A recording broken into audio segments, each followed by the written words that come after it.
every time another electric vehicle comes on the road, that's another vehicle that's not coming to these gas stations. Hi, it's Mark Marmer from Signature Electric. We're just at the top end of Toronto, and something caught my eye. As we came this way, I passed another closed gas station further east of here, and this station that's closed. And in fact, there's another station near my house that's actually also closed. I'll try to get some shots of these later. But it's been really a very long time since I've actually seen a gas station close. And some of them, this one I don't know is that busy, but the other two were pretty busy stations. And when I drive in traffic and I stop at the stoplights and I look around me and I realize that there's electric vehicles around me that maybe 3 or 4 years ago I wouldn't have seen. Every time another electric vehicle comes on the road, that's another vehicle that's not coming to these gas stations.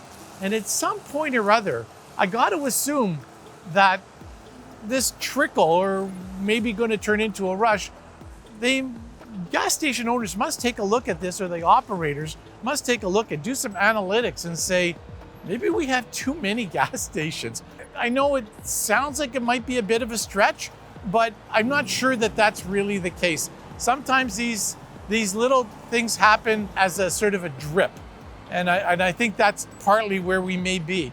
I'm not talking about the whole GTA. I didn't do a study. I'm only talking about the few stations that are sort of within 10, 12 minutes driving of my house. This station is about maybe 15 minutes away from the original Petro-Canada station that we saw on the other corner. And there's another one straight up the street from here.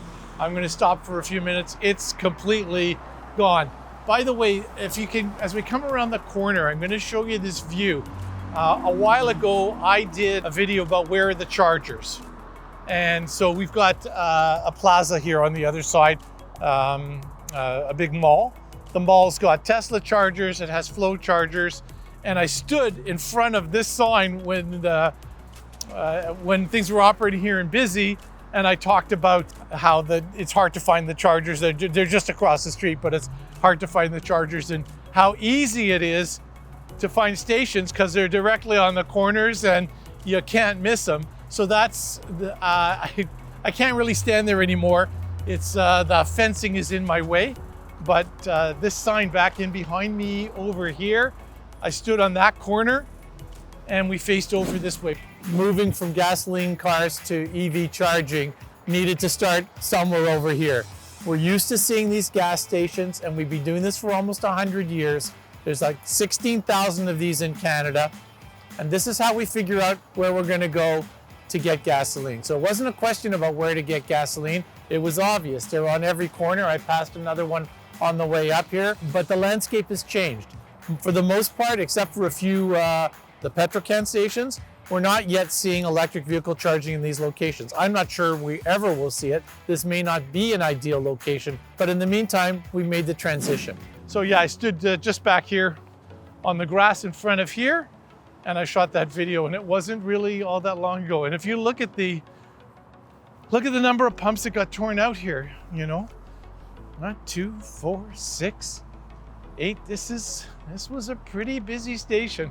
Now there's a sign telling you that just on the over here, telling you that what they're planning. There's some residential going in here. Yeah, completely not surprising. This is a really, you know, I'm not against housing. Don't get me wrong, and you know, to have it right here, good access to the subway, and a great spot, maybe a better use of the property. It's not the purpose. It's not about being negative about the new use of the property, but just an interesting change that seems to be happening. And I always wonder if it isn't sort of due to a bit to the electrification. So when we're finished here, we'll pop up, we'll take a look at that last station. I told you there was 3 locations.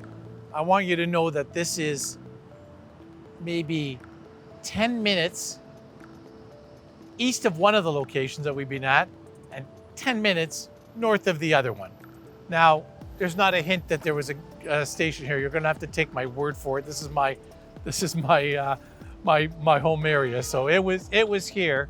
This station is completely gone. And I would say this looks like the footings for some kind of massive crane going in.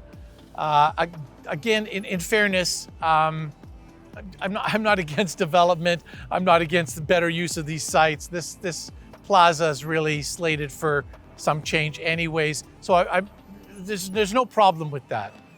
But the interesting thing is this has been here a long time. It had a Tim Hortons in it as well. It was a busy little corner that got active from both sides, and it's gone. When I talk about all this, we always are, in the industry anyways, we're always wondering where the charger's going to end up. Right now we have this kind of, they're in the back and you have to use a map to find them. And maybe they're going to just end up in the gas stations on the corners, the same as we've been always used to. And if I could just get them out there with the big signs and the numbers, everybody would feel comfortable and there would be no problem because they know exactly what they're going to do. Well, if we keep eating up every one of these corners, the spaces won't be available anymore by the time we think we're going to do it, because these are one-of-a-kind spaces. There's 4 more corners here. None of these corners, trust me, have space for this gas station. So once these spaces are gone, they're gone. And we may have to think about differently about where things are going to end up. I don't know. I'm always never sure how things are going to catch up in terms of timing, but I don't know. This gigantic hole with 2 massive backhoes, I don't know, it screams a lot to me.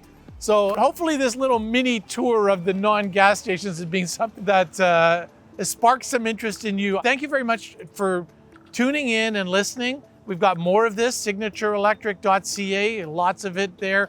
The YouTube channel, youtube.com/signatureelectric. Thanks so much.